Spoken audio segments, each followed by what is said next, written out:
Hello नमस्ते अस्सलाम वालेकुम सत श्री अकाल केम छो केडो वाले कसা काय কেমন আছো and welcome to my new blog. যদিও আমি সালমান খান না, তাই এই ডায়লগটা আমাকে মানায় না। যাই হোক, আজকে আমরা যাচ্ছি রামপুরহাট। কেন যাচ্ছি বলছি। আমার বন্ধু তার রয়্যাল এনফিল্ডটা বার করছিল। এবার যাদের মনে পাপ আছে তারা কিন্তু এটাকে হিরোর বাইক বল। আমরা বেরিয়ে পড়লাম আমাদের ডেস্টিনেশনের দিকে এবং রাস্তায় প্রচণ্ড রোদ, যার জন্য আমি ক্যাপ্টেন আমেরিকার সিলটা নিয়ে নিয়েছি মাথায়।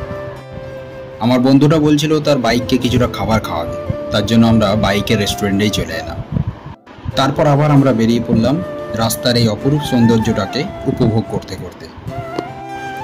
এবার আমরা রামপুরহাট কেন যাচ্ছি তার কারণ হলো আমাদের এখানে অনেক ফেমাস শ্রী লেদার্সের ওপেনিং আজকে, তার জন্য। আমাদের ডেস্টিনেশনে পৌঁছে দেখলাম এখানে তো অনেক আগে থেকে রেস লেগে আছে, তাই আমরা ভাবলাম লাইনে না দাঁড়িয়ে থেকে পাশে শপিং মলে যাওয়া যাক। কারণ রোদ্রে দাঁড়ানোর থেকে এসিতে থাকাটা প্রেফার করি আমি। রাস্তায় এই ভিড়, লোকের শুধুমাত্র জুতো কেনার আনন্দ, তার জন্য সকাল থেকে লাইনে থাকা, এটা বুঝিয়ে দিচ্ছিল যে এবার পুজো আসছে। ভাবলাম মলে যখন এলাম তখন আমার মেয়ের জন্য কিছু একটা কিনে নিই। পরে আমার বন্ধু বলল আমার মেয়ে নেই, কারণ আমার এখনো বিয়ে হয়নি। আমার বন্ধুগুলোও তাদের বাচ্চাদের জন্য কিছু কিনছিল, যদিও তাদেরও বিয়ে হয়নি। ঘরে নেই নুন, ছেলে আমার মিঠুন, এটা আপনারা শুনেছিলেন, আজকে দেখতেও পাচ্ছেন। মলে কালেকশন অনেক ভালোই ছিল, কিন্তু আমাদের চয়েস হওয়ার মতো কিছুই ছিল না। তাই শপিং তো হলো না, আমরা চলে এলাম আমাদের রুমে। টাইমও অনেক হয়ে গেছিল, তাই আমরা ভাবলাম লাঞ্চটা সেরেই ফেলি।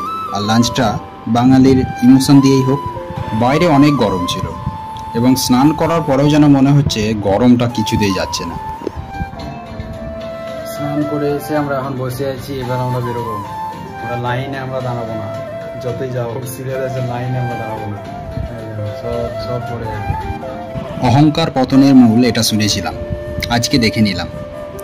লাইনে দাঁড়াবো না বলেও কিন্তু দাঁড়াতেই হলো। যদিও আমরা বিকেল 4টের সময় লাইনে ছিলাম, তাই গরমটা খুব ছিল না। সংসার চালানোটা যে কতটা কষ্টের হয় সেটা এনাদেরকে দেখলেই বোঝা যায়।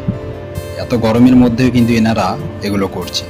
যাই হোক, শুধুমাত্র 10 মিনিট অপেক্ষা করার পরই আমরা পৌঁছে গেলাম শ্রী লেদার্স, মানে যেটা আজকে বলা যেতে পারে স্পিড গেম। এসে দেখলাম খেলা অলরেডি শেষের দিকেই আছে। সবাই ওপর দিকে হাত বাড়িয়েছে যেন আলাদিনের চিরাগের জন্য।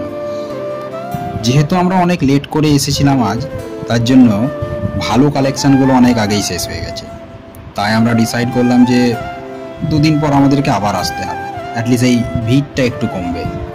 তারপরে আমরা বেরিয়ে পড়লাম